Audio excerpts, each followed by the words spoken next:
예, 여러분 반갑습니다. 어반입니다. 오늘 이야기 주제는요, 아무도 동정해 주지 않는 죽음이라는 주제로 이야기를 한번 해보려고 합니다. 우선은 이 이야기 어제 난 만우절 뉴스인 줄 알았거든. 그 장재원 아저씨가 그 살자를 했다고 하더라고. 나 보면서도 맨 처음에 만우절 뉴스 치곤 너무한 거 아닌가라고 했는데 그게 만우절 뉴스가 아니었어. 실제였더라고. 그래가지고 이 양반이 왜 갑자기 이렇게 훅 갔지 싶어서 그걸 이제 조사를 했지. 궁금하잖아. 뭔 일이 있었는지. 근데 알고 보니까 그 10년 전 추문 사건이 있었다고 하더라고. 비서한테. 그때부터 시작된 거야. 그래서 일단은 뭐 이게 사건이 경찰 관계자는 타살 혐의점이 없고 정확한 이제 그런 사망 경위를 조사 중이다라고 얘기하는데 근데 이거는 정확히 말하자면 압박이 들어온 거지. 그래서 맨 처음에는 10년 전에 비서가 장재원한테 자기가 당했다라고 얘기를 했는데 근데 여기에 대해서 장재원 아저씨는 계속 끝까지 부정을 하고 있다가 그러다가 동영상 등 증거를 제출했는데 근데 그게 너무 빼박인 거야. 사건 당시 호텔방으로 추정되는 동영상이었는데 이게 너무 빼박이었거든. 그래서 그 다음에 오피스텔에서 그냥 골로 가셨더라고. 그래서 처음에는 나는 이 사건을 좀 뭐라고 해야 될까? 10년 전 사건이잖아. 그러니까 조금 더 이거를 좀 디테일하게 봐야 된다는 생각이 들어서 10년 전에 일어난 사건이니까 뭐 증거고 뭐고 어디 있을 거야. 그리고 나 미투 같은 거 되게 싫어한 거 알잖아. 근데 문제는 여자가 이거를 증거 채증을 너무 완벽하게 잘 해놨어, 그게. 그래서 뭐 물론 이제 장지현 아저씨 본인이 이제 갔으니까 뭐 공소권 없음으로 형사처벌은 불가능하게 이제 끝났는데 근데 이 여자가 채정을 진짜로 잘 해놨더라고. 그래서 뭐 이게 인터뷰 같은 거 보면 장재원 둘이었다. 사건 직후 어디지? DNA 같은 것도 이제 남겨놨어, 그게. 그래서 당시에는 이제 감당할 자신이 없었고 그리고 장지현 아저씨가 뭐 지금도 실세잖아. 윤석열 정권의 실세긴 한데 그때도 뭐 이제 삼선 의원이고 그러니까 부산의 왕이었다고 할 수 있지. 그러니까 어떻게 할 수가 없었고 그래서 자기는 이걸 이제 10년 동안 묵혀놨다는 거야. 10년이 지났는데도 그게 자기가 이게 용서할 수가 없어가지고 이렇게 터뜨렸다고 하더라고. 그래서 이미 DNA까지 검출됐고 해당 DNA 장재현 씨가 말한 것처럼 난 아니다라고 얘기하면 DNA 검출을 하면 되는 건데 근데 그러기에는 약간 좀 그랬지. 이제 DNA 검사는 안 하겠다 뭐 요런 식이었지. 그리고 그 다음에도 그런 사건이 있고 난 다음에 뭐 보통 이런 상황까지 오면 다 내 여자친구 되고 싶었는데 너는 그런 게 없냐 뭐 이런 식으로 얘기를 해서 자기는 더 굴욕스럽다고 얘기를 하더라고. 그리고 여기 장전 의원이 또 이렇게 자택을 보서도 2천만 원까지 또 줬다고 하더라고. 그리고 그때 술집 여자가 된 기분이었다. 왜 나한테 돈을 주지? 이렇게 얘기를 했다고 하더라고. 일단은 그리고 뭐 그 뒤로도 뭐 여러 가지 뭐 널 사랑했다 뭐 이런 이야기들이 있는데 뭐 결론적으로 본인은 이제 10년이 지난데도 이게 용서가 안 돼가지고 10년 지난 뒤에 고소를 했다고 하고 그리고 빼도 박도 못하는 증거들이 이제 전부 다 10년 전이지만 이제 그걸 그대로 유지를 했기 때문에 여기에 대해서는 뭐 내가 봤을 때는 뭐 사실 뭐 이거는 뭐 이제 단순히 우리가 그 피해자인 눈물이 증거입니다라고는 완전 다르잖아. 그래가지고 여기에 대해서 뭐 이제 골로 가는 거에 대해 가지고는 뭐 저 사람이 많이 쫓겼구나라는 뭐 그런 생각이 들었고 한편으로는 이쯤 됐을 때 내가 좀 궁금했던 거는 그거였어. 그러면 저 여자는 일단 2천만 원을 줘야 되는 거 아닌가? 아들 노엘이한테 일단은 아들 노엘한테 2천만 원 받았던 거 다시 줘야 되는 거 아닌가? 라는 일단 그런 생각이 들었고 그 되게 웃긴 건 노엘이는 또 그 전날에 또 인스타그램을 올렸더라고. 인스타그램을 올렸는데 자기 팬들에게 고마운 글 이렇게 올렸는데 그때 사람들이 막 이제 댓글 보니까 막 그러더라고. 느그 앱이 뭐 골로 갔다 막 이런 식으로 악플이 달려있더라고. 그래서 추행하다가 골로 갔다 이런 식으로 막 그런 악플들이 달리면서 지금은 이게 인스타 뭐 별로 이게 잠궈 놓은 것 같아. 잠궈 놓은 것 같고. 그리고 평소에도 뭐 장재원이랑 뭐 아들내미는 사이가 별로 좋지는 않았잖아. 좋아 보이지는 않았는데. 근데 결론적으로 이제 이렇게 사건이 진행된 걸 보면서 내가 느꼈던 건 뭐냐면 말 그대로 오늘 제목대로 어떠한 그런 동정도 느껴지지 않는 어떠한 연민도 느낄 수 없는 그런 죽음이었다는 생각이 들어서 그래서 이때까지 내가 봤던 것 중에서 정말로 이게 사람이 보통 죽잖아. 그러면 보통 이게 연민의 시각으로 좀 바라보고 동정의 시각으로 좀 봐주는 게 있습니다. 근데 그런 게 1도 없었던 사람이 난 맨 처음에 그게 김용호라는 사람이었어. 김용호.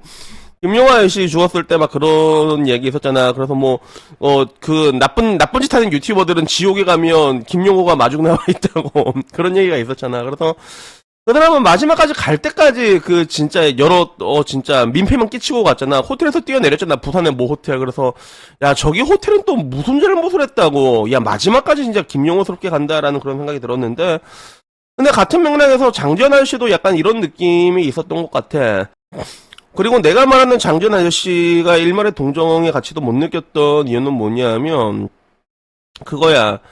그 유서 내용이 유서가 있는데 가족한테만 미안하다라는 이야기가 적혀있고 나머지는 아무런 이야기가 적혀있지 않았다는 거지. 그래서 이거는 뭐 누가 봐도 진짜 완전히 빼박일 정도로 증거가 너무나 많단 말이야. 근데 하다못해 피해자한테 미안하다라는 말 한마디라도 남겼으면 그러면 사람들이 동정을 해줬을 것 같아, 내가 봤을 때는. 근데 그런 거 없고 그냥 주구장창 가족들에게 미안하다라는 말만 남기고 이제 골로 가버리는데, 근데 이게 뭐 장지현 아저씨만 그런 게 아니라 다른 정치인들도 다 그랬잖아. 그래서 옛날에도 버즈 냄새 맡고 싶어요 이랬던 분도 갈 때 가더라 그냥 혼자 그냥 가잖아. 그리고 끝까지 사과를 한마디도 안 하잖아. 그래서 나는 이런 것들을 보면 난 되게 화가 나더라고, 사실. 김수현 사건도 그랬지만. 그래서 그리고 이런 얘기를 할 때마다 사람들이 하는 얘기니까 대한민국은 사과하면 죽을 때까지 패요라고 얘기하는 얘기가 항상 나오는데, 근데 여러분 나는 진정성 있게 사과한 사람을 본 적도 없을 뿐더러 그 진정성 있게 사과를 하고 나서 대중들이 죽을 때까지 패는 것도 그것도 내가 본 적이 없는 것 같아. 그래서 내 기준에서 봤을 때 일단은 사과를 한 사람 자체를 본 적이 없는데, 근데 그나마 내가 봤을 때 가장 진정성 있게 사과했던 사람이 누구였냐면 옛날에 엠브로였어. 엠브로라는 유튜버가 아니라 유튜버라고 해야 되나? 아프리카 출신 먹방 BJ인데 그 사람은 진정성 있게 사과를 했단 말이야. 그리고 나타나지도 않잖아. 아직까지도 안 나타나잖아. 근데 지금이라도 난 엠브로라는 사람이 나타나면 난 박수 쳐줄 것 같아. 난 진짜 그런 느낌이 들었는데, 근데 그걸 제외하고 진짜 진정성 있게 사과한 사람을 여러분들은 과연 몇이나 봤냐라고 내가 묻고 싶은 거지. 그리고 항상 얘기하지만 저는 이 땅에는 좀 관대함이란 게 필요하다고 얘기를 하잖아요. 그리고 사람은 누구나 다 실수를 할 수 있단 말이야. 그 실수를 하게 되면 그냥 뭐 죄송합니다. 물론 그 실수도 큰 실수면 당연히 법적인 책임을 받아야겠지만, 근데 법적인 책임도 내가 그러잖아. 깜빵 다녀오고 나면 그래도 책임을 다 받은 거라고. 사과하고 깜빵 다녀오고 그러면 뭐라고 하면 안 된다고. 나도 그런 얘기를 하잖아. 근데 그런 관점에서 봤을 때 왜 진짜 이 대한민국에는 진짜 사과 자체를 안 해. 그러니까 어떻게 보면 그 유명인들도 보면 국회의원부터 시작을 해서 사과한 사람이 없다 보니까, 그러니까 이 사람들이 이제 그걸 보고 학습을 한 게 아닐까 하는 그런 느낌도 들더라고. 그래가지고 누가 나한테 그러더라. 그러면 어반이 형은 마음빵 가다 걸리면 사과할 거야. 그러면 난 당연히 사과하진 않은. 난 당연히 사과할 겁니다. 여러분 마음빵 가서 죄송합니다 요놈아 이래갖고. 근데요 내가 빠구리가 너무 하고 싶어서 이렇게 얘기를 할지는 모르겠는데, 근데 당연히 거기 나도 말했잖아. 내가 마음방하다 걸리면 당연히 사과하고 경찰 다녀오고 해야지. 근데 문제는 이제 그거 같아. 근데 아까 말했던 그 가장 기본적인 과정들 있잖아. 뭔가 잘못하면 사과를 하고. 그러니까 이게 지금 아예 없어져 버렸어. 그리고 내가 내 주변 친구들을 보더라도 여자들도 그렇고 다 그래. 뭐냐면 이혼을 하잖아. 이혼하게 되면 사고 친 게 있을 거 아니야. 뭐 바람을 피거나 뭐 돈을 날려먹거나. 바람이 어떻게 보면 제일 깔끔할 수도 있단 말이야. 근데 진짜 여자가 바람 피거나 막 아파트 같은 거 다 날려놓고도 사과하는 여자를 본 적이 없어. 오히려 더 뻔뻔하게 나와. 야, 내가 너랑 만나서 결혼해서 행복한 적이 없었어. 진짜 이런다니까. 그러니까 나중에 내 친구 한 얘기 그대로라. 진짜 내 와이프인데 죽이고 싶었다고. 진짜 그 얘기를 하더라. 그러니까 아주 그냥 세상이 이게 쥐엇 같아지는 게 말 그대로 이제 이 사회 지도층이라고 할 수 있잖아. 그런 사람들이 자신의 책무를 이렇게 쥐같이 하면서, 그리고 그 순간까지 오면서 마지막까지 진짜 그렇게 진짜 잘못이란 다 해놓고 마지막 순간까지 와서도 그 미안하다는 말 한마디를 안 하는 거야. 그리고 결국에 이제 이런 것들이 이제 퍼진 게 아닌가, 뭐 그런 생각이 문득 들더라고. 그래서 저는 그랬으면 좋겠어요. 진짜 나중에 진짜 진정성 있게 사과를 하잖아. 그러면 나는 그 사람 뭐 이렇게 사과했으면 됐지 않냐라고 얘기하고 싶어. 솔직히 말해가지고 그렇게 얘기하고 싶고, 그리고 여러분들에도 얘기한 게 진짜 저 사람이 진정성 있게 사과를 했잖아. 그러면 나중에 그게 사람이 뭐 여러분도 실수를 할 수 있다니까. 나도 이때까지 실수를 많이 해왔고, 난 그때마다 난 그냥 아유 죄송합니다 잘못했습니다 안 그럴게요 이렇게 얘기하고, 난 그러면서도 이렇게 용서도 받고 용서도 해주고 그렇게 살아왔단 말이야. 근데 언제부턴가 내가 가지고 있는 이 상식이라는 것들이 많이 뒤틀린 것 같아. 진짜 너무 심각하게.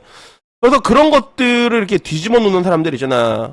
죽을 때까지도 뻔뻔하게 절대로 사과 한마디 안 하고 가는 이런 사람들을 보게 되면 나는 오히려 더 말하고 싶은 게 더 용서해주면 안 된다고 생각해, 저런 사람들은.